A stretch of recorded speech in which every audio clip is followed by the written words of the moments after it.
প্রাচীনকালে এক ব্যক্তি দুইজন নারীকে বিয়ে করেছিল। অতঃপর তাদের থেকে দুটি ছেলে সন্তানের জন্ম হয়। কিন্তু এই দুই ছেলে দেখতে ছিল একেবারে একরকম, যেন তারা যমজ ছিল। কিছুদিন পর তাদের বাবা মারা যান।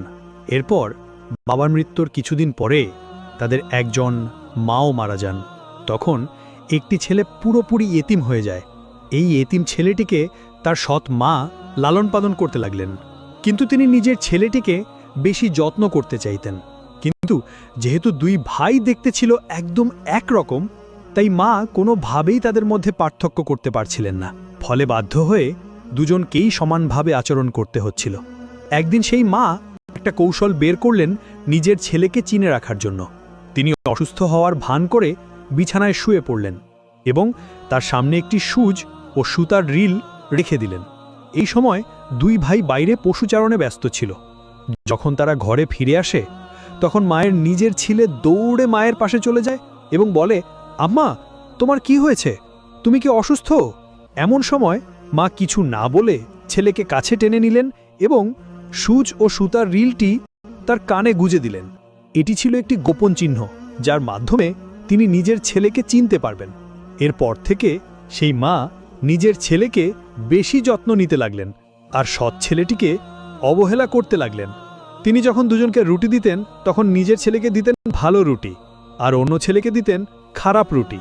সৎ ছেলে বুঝতে পারছিল যে তার প্রতি মায়ের অবহেলা বাড়ছে। এতে সে খুব কষ্ট পেত। একদিন দুই ভাই এটি কূপের পাশে বসে রুটি খাবার জন্য। তখন সেই এতিম ভাই তার ভাইকে বলল, চলো আমরা দুজনেই নিজের রুটির টুকরোটা কূপে ফেলে দিই। ভাই বলল, কেন ভাই, এর দ্বারা লাভ কি? তখন এতিম ভাই বলল, অপেক্ষা করো, তুমি সব বুঝে যাবে।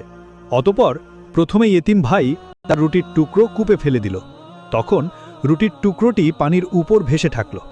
এরপর তার ভাই যখন তার রুটি কূপে ফেলল, সেটি পানির গভীরে ডুবে গেল। তখন এতিম ভাই বলল, দেখলে ভাই, আমি কেন এটা করতে বলেছিলাম তা এখন বুঝতে পারো? তোমার রুটি যেভাবে পানির গভীরে ডুবে গেছে, ঠিক সেভাবেই তুমি তোমার মায়ের হৃদয়ের গভীরে আছো। আর আমার রুটি যেমন উপরে ভেসে রইল, আমিও তেমনি তার কাছে গুরুত্বহীন। তারপর সে আবারও বলল, ভাই, এখন আমি আর তোমাদের সঙ্গে থাকতে পারছি না, আমি চলে যাব, যাতে তোমার মাকে আর কষ্ট না দিই। কিন্তু ভাইটি তাকে যেতে বাধা দিল এবং বলল, তুমি আমাকে ছেড়ে যেতে পারো না, আমি তোমাকে ভালোবাসি, তোমাকে ছাড়া আমি বাঁচতে পারি না। আমি মাকে সব বলে দেব, যেন সে তোমার সাথে আচরণ পরিবর্তন করে। কিন্তু তবুও সেই এতিম ভাই বলল, না ভাই, আমি আমার সিদ্ধান্ত নিয়েই ফেলেছি, আমি চলে যাব। তখন তার ভাই ভারাক্রান্ত মনে জিজ্ঞাসা করল, তুমি কোথায় যাবে ভাই? আমি কিভাবে নিশ্চিত হব তুমি ঠিক আছো? তখন এতিম ভাই উত্তর দিল, আমি এই কূপের সামনে একটি গাছ রোপণ করে যাব। যদি দেখো গাছটি বেড়ে উঠছে এবং তার পাতা সবুজ, তাহলে বুঝবে আমি ভালো আছি। আর যদি দেখো গাছটি শুকিয়ে যাচ্ছে, হলুদ হয়ে যাচ্ছে, তাহলে বুঝবে আমি কষ্টে আছি এবং তখন তুমি আমাকে খুঁজে নিও। তারপর এতিম ভাইটি তার জিনিসপত্র গুছিয়ে নিল এবং ঘোড়ায় চড়ে রওনা হয়ে গেল। সে জানত না সে কোথায় যাচ্ছে বা তার ভাগ্যে কি অপেক্ষা করছে। পথে চলতে চলতে সে এক মেষপালকের পশে উপস্থিত হল। তখন সে ঘোড়া থেকে নেমে একটু বিশ্রাম নিতে বসল। তখন তার নজরে এলো মেষপালকের ছাগল ভেড়াগুলো এমন এক জমিতে চড়ে বেড়াচ্ছে যেখানে ঘাস খুবই কম, অথচ পাশেই আরেকটা জমি রয়েছে, সেখানে ঘাস আর সবুজ গাছপালা ভরপুর। তখন এতিম ছেলেটি আশ্চর্য হয়ে মেষপালককে জিজ্ঞাসা করল, তুমি তোমার পশুগুলোকে ওই সবুজ জমিতে চড়াও না কেন? সেখানে তো খাবার অনেক বেশি। তখন মেষপালক উত্তর দিল, ওই জমিতে একটা বড় নেকড়ে বাস করে, সে পুরো জমিটা দখল করে রেখেছে, তাই কেউ তার জমির কাছেও যায় না। এটা শুনে এতিম ছেলে বলল, তাহলে আমি কোথায় ওই নেকড়েটিকে খুঁজে পাব? উত্তরে মেষপালক বলল, সে এই পাহাড়ের পেছনে বাস করে। তখন এতিম ছেলে বলল, তাহলে চলো আমরা গিয়ে দেখি কি ব্যাপার। কিন্তু মেষপালক যেতে অস্বীকার করল এবং তাকে সাবধান করে বলল, ওর জমির দিকে যেও না, এটা খুব বিপজ্জনক। কিন্তু এতিম ছেলেটি তাকে আশ্বস্ত করে বলল, চিন্তা করো না, আমরা দূর থেকে শুধু দেখে আসব, জমিতে ঢুকব না। অতঃপর তারা একসাথে গেল এবং দূর থেকে দেখল নেকড়েটি একা নয়, বরং তার সঙ্গে আরও একটি বড় নেকড়ের দল থাকে। এটা দেখে ছেলেটি বুঝল এটা অনেক কঠিন চ্যালেঞ্জ। অতঃপর তারা সেখান থেকে ফিরে এলো ভারাক্রান্ত মন নিয়ে। কিন্তু এতিম ছেলেটি হার ছাড়ল না। সে বলল, আমার মাথায় একটা পরিকল্পনা এসেছে, আমাদের সেটা বাস্তবায়ন করতে হবে। তখন মেষপালক জিজ্ঞেস করল, কি সেই পরিকল্পনা? এতিম ছেলেটি তখন বলল, আমরা পাহাড়ের কাছে একটা বড় গর্ত খুঁড়ব, সেখানে একটা মাংসের টুকরো রাখব, যেন ওটা নেকড়েদের জন্য ফাঁদ হয়। আর যখন নেকড়েরা কাছে আসবে, আমরা একটি বড় জাল তাদের উপর ফেলে দেব, যা গাছের সঙ্গে লাগানো থাকবে। ঠিক তখনই আমরা ঝাঁপিয়ে পড়ব এবং তাদের ফাঁদের মধ্যে আটকে থাকা অবস্থায় তরবারি দিয়ে মেরে ফেলব। তখন মেষপালক ছেলেটির বুদ্ধি এবং সাহসে মুগ্ধ হল। সে আনন্দিত হয়ে ছেলেটির সঙ্গে প্রস্তুতি নিতে এগিয়ে গেল। পরদিন ভোরবেলায় এতিম ছেলেটি ও মেষপালক পাহাড়ের পাশে চলে গেল। তারা একটি গাছের নিচে বড় একটি গর্ত খুঁড়ল, সেখানে জালটি ঝুলিয়ে রাখল এবং গর্তে একটি মাংসের টুকরো রাখল। এরপর তারা দূরের একটি গাছের আড়ালে লুকিয়ে থাকল, হাতে তরবারি নিয়ে নেকড়ের আসার অপেক্ষায়। তারা কিছুক্ষণ পরেই নেকড়েরা মাংসের গন্ধ পেয়ে দ্রুত গর্তের দিকে ছুটে এলো এবং সবাই গর্তে ঢুকে পড়ল। ঠিক সেই সময় ছেলেটি দড়ি টেনে দিল, ফলে জালটি পড়ে গেল নেকড়েদের উপর। ফলে তারা জালে আটকে পড়ে ছটফট করতে লাগল। তখন মেষপালক এবং ছেলেটি সাথে সাথে ঝাঁপিয়ে পড়ল এবং তরবারি দিয়ে নেকড়েগুলোকে হত্যা করল। অতঃপর মেষপালক ছেলেটির বুদ্ধি এবং সাহস দেখে খুব খুশি হল। সে তাকে তার তাঁবুতে নিয়ে গেল এবং খাবার খাইয়ে বলল, তুমি যা করেছ তার পুরস্কার স্বরূপ আমি তোমাকে উপহার হিসেবে 3টি ছাগল দেব। তুমি চলে যাওয়ার সময় এগুলো সঙ্গে নিয়ে যেও। তখন এতিম ছেলেটি বলল, তোমার উপহার আমি গ্রহণ করলাম, তবে এখনই নিতে পারবো না। তুমি এগুলো তোমার পশুর সাথেই রাখো, আমি ফিরে এসে নিয়ে যাব। তারপর এতিম ছেলেটি মেষপালককে বিদায় জানিয়ে আবার তার যাত্রা শুরু করল। সে খুঁজছিল এমন একটি গ্রাম যেখানে সে থাকতে পারবে।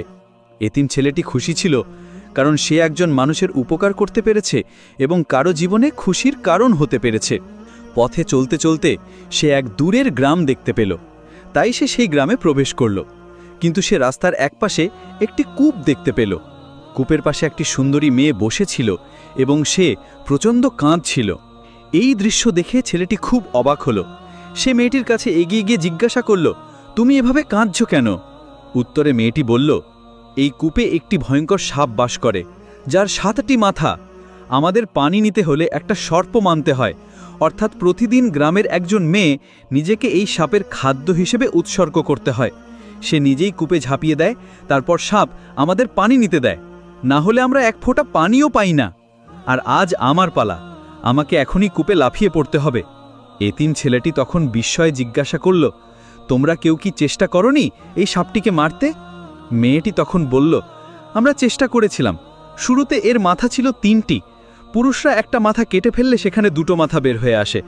এভাবে এখন এর 7টি মাথা হয়েছে। শুরুতে সে প্রতিদিন একটি করে ভেড়া চাইত, কিন্তু যখন মানুষ প্রথমবার সাপটিকে মারার চেষ্টা করেছিল তখন সে অত্যন্ত রেগে গিয়েছিল এবং 1 সপ্তাহের জন্য পানি বন্ধ করে দিয়েছিল। তারপর সে প্রতিদিন একটি উট দাবি করতে শুরু করে। তৃতীয়বার যখন মানুষ আবার চেষ্টা করেছিল তখন সাপের রাগ আরও বেড়ে গিয়ে সে পুরো 1 মাস পানি বন্ধ রাখে, এমনকি মানুষ প্রায় মারা যাওয়ার উপক্রম হয়। তারপর সে ঘোষণা করে, শাস্তিস্বরূপ এখন থেকে প্রতিদিন গ্রামের একটা মেয়ে তাকে উৎসর্গ করতে হবে, তবেই পানি দেয়া হবে। ওই দিন থেকে আমরা প্রতিদিন একজন করে মেয়ে পাঠাতে থাকি। আর আজ আমার পালা এসেছে। আমি এই নগরের রাজকন্যা। আমার পিতা হচ্ছেন এই শহরের ন্যায়পরায়ণ বাদশা।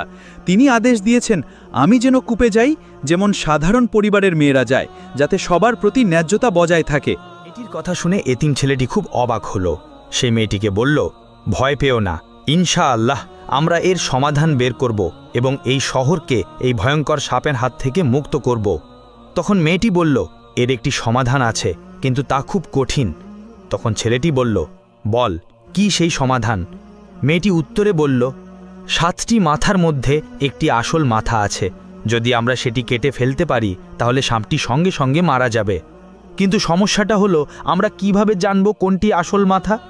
যদি ভুল করে অন্য কোনো মাথা কেটে ফেলি তাহলে একটার জায়গায় 2টো নতুন মাথা গজাবে, যেমন আগেও হয়েছিল। এটা শুনে ছেলেটি কিছুক্ষণ চিন্তা করল, তারপর বলল, আমার মাথায় একটি কৌশল এসেছে, যার মাধ্যমে আমরা বুঝতে পারব কোনটি তার আসল মাথা এবং সেটা কেটে ফেলতে পারব। তখন মেয়েটি জিজ্ঞেস করল, কি সেই কৌশল? ছেলেটি বলল, যখন সাপ খেতে যাবে তখন সে তার আসল মাথা ব্যবহার করবে। এটা